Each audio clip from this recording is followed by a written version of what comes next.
Hello everyone, welcome back to my channel Sonu special. ಇವತ್ತು ನಾನು ಸಿಂಪಲ್ಲಾಗಿ ಒಂದು ಎಗ್ ಕರಿ ಯಾವ ರೀತಿ ಮಾಡೋದು ಅಂತೇಳಿ ತೋರಿಸ್ಕೊಡ್ತಾ ಇದ್ದೀನಿ.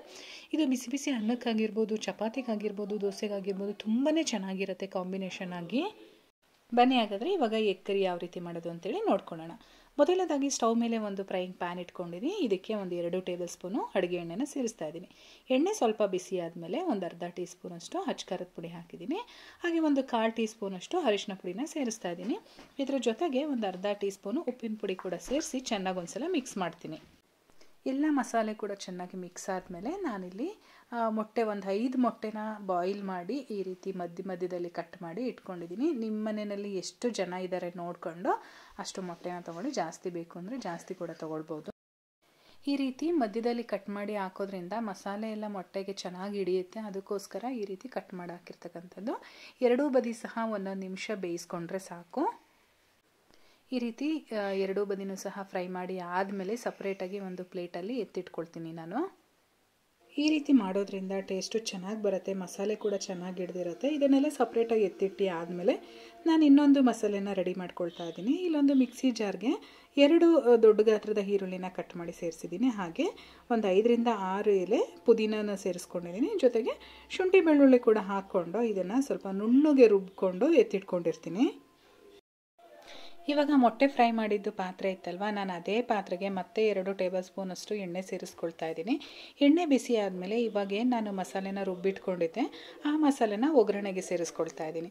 ಇದನ್ನು ಒಂದು 5 ನಿಮಿಷ ಹಸಿ ವಾಸನೆ ಹೋಗೋವರೆಗೂ ಫ್ರೈ ಮಾಡ್ಕೊಳ್ಬೇಕು. ಮಸಾಲೆ ಎಲ್ಲ ಚೆನ್ನಾಗಿ ಫ್ರೈ ಆದಮೇಲೆ ನಾನಿಲ್ಲಿ 1 ಟೀ ಸ್ಪೂನಷ್ಟು ಖಾರದ ಪುಡಿ ಹಾಕ್ತಾಯಿದ್ದೀನಿ. ಖಾರ ನೋಡಿ ಹಾಕ್ಕೊಳ್ಳಿ. ಹಾಗೆ ಒಂದು ಅರ್ಧ ಟೇಬಲ್ ಸ್ಪೂನಷ್ಟು ಧನಿಯಾ ಪೌಡರ್ ಕೂಡ ಸೇರಿಸಿದ್ದೀನಿ. ಇದರ ಜೊತೆಗೆ ಒಂದು 1/4 ಟೀ ಸ್ಪೂನಷ್ಟು ಅರಿಶಿನ ಪುಡಿ ಕೂಡ ಸೇರಿಸ್ಕೊಂಡಿದ್ದೀನಿ. ಹಾಗೆ ರುಚಿಗೆ ತಕ್ಕಷ್ಟು ಉಪ್ಪನ್ನು ಕೂಡ ಹಾಕ್ತಾಯಿದ್ದೀನಿ. ಇದರ ಜೊತೆಗೆ ನಾನು 1 ಟೀ ಸ್ಪೂನಷ್ಟು ಗರಂ ಮಸಾಲ ಪೌಡರ್ನ ಹಾಕಿ ಚೆನ್ನಾಗಿ ಒಂದ್ಸಲ ಮಿಕ್ಸ್ ಮಾಡ್ತೀನಿ. ಇಲ್ಲಿ ನಾವೇನು ಮಾಡಿದ್ದೀವಿ ಅಂತ ಅಂದರೆ 2 ಥರದ ಮಸಾಲೆನ ಹಾಕಿದ್ವಿ. ಒಂದು ಈರುಳ್ಳಿ ಪೇಸ್ಟು ಮತ್ತು ಇನ್ನೊಂದು ಈ ರೀತಿ ಮಸಾಲೆ ಪೌಡರ್ನ ಹಾಕಿ ಇನ್ನೊಂದು ಮಸಾಲೆನ ಹಾಕಿದ್ದೀವಿ. ಹಾಗಾಗಿ ಟೇಸ್ಟು ನಾವು ಚಿಕನ್ ಗ್ರೇವಿ ಎಲ್ಲ ಮಾಡ್ತೀವಲ್ಲ ಅದೇ ಥರ ಬರುತ್ತೆ. ನಾನ್ ವೆಜ್ ಪ್ರಿಯರ್ಗಂತೂ ಈ ಗ್ರೇವಿ ತುಂಬ ಇಷ್ಟ ಆಗುತ್ತೆ.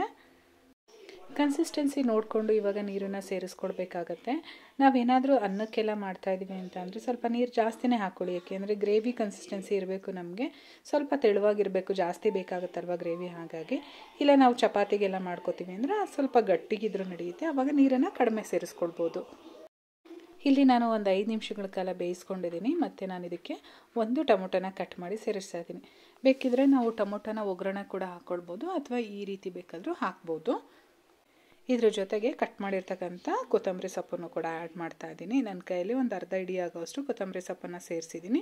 ಎಲ್ಲದನ್ನು ಕೂಡ ಚೆನ್ನಾಗಿ ಮಿಕ್ಸ್ ಮಾಡಿ ಇವಾಗ ಮತ್ತೆ ಒಂದು 5 ನಿಮಿಷಗಳ ಕಾಲ ನಾನಿಲ್ಲಿ ಲಿಡ್ ಕ್ಲೋಸ್ ಮಾಡಿಬಿಟ್ಟು ಬೇಯಿಸ್ಕೊಳ್ತೀನಿ. ಇವಾಗ ನೋಡ್ತಾ ಇರ್ಬೋದು ಗ್ರೇವಿ ಕೂಡ ಕಂಪ್ಲೀಟಾಗಿ ಬೆಂದು ರೆಡಿಯಾಗಿದೆ. ಈ ಟೈಮಲ್ಲಿ ನಾನು ಮೊದಲೇ ಮೊಟ್ಟೆ ಎಲ್ಲ ಫ್ರೈ ಮಾಡಿ ಇಟ್ಕೊಂಡಿದ್ದೆ ಅಲ್ವಾ, ಆ ಮೊಟ್ಟೆನ ಆ್ಯಡ್ ಮಾಡ್ತಾ ಇದ್ದೀನಿ. ಮೊಟ್ಟೆ ಹಾಕಿದ ಮೇಲೆ ತುಂಬ ತಿರುಗಿಸ್ಲಿಕ್ಕೆಲ್ಲ ಹೋಗಬೇಡಿ.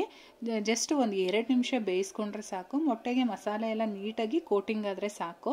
ಈ ರೀತಿ ಒಂದು ಸ್ಪೂನ್ ಸಹಾಯದಿಂದ ಈ ರೀತಿ ಮಾಡ್ಕೊಳ್ಳಿ.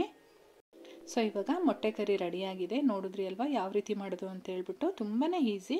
ನಿಮಗೆಲ್ಲ ಇಷ್ಟ ಆಗಿದರೆ ಲೈಕ್ ಮಾಡಿ, ಶೇರ್ ಮಾಡಿ, ಸಬ್ಸ್ಕ್ರೈಬ್ ಮಾಡ್ಕೊಳ್ಳಿ. ಇದ್ರ ಜೊತೆಗೆ ಫೇಸ್ಬುಕ್ಕಲ್ಲಿ ನೋಡ್ತಾ ಇರೋರು ಫಾಲೋ ಮಾಡೋದಂತೂ ಮರಿಬೇಡಿ. ನಾನು ಮತ್ತೊಂದು ಈಸಿ ರೆಸಿಪಿಯೊಂದಿಗೆ ಸಿಗ್ತೀನಿ. ಅಲ್ಲಿವರೆಗೂ bye bye, take care, thank you for watching.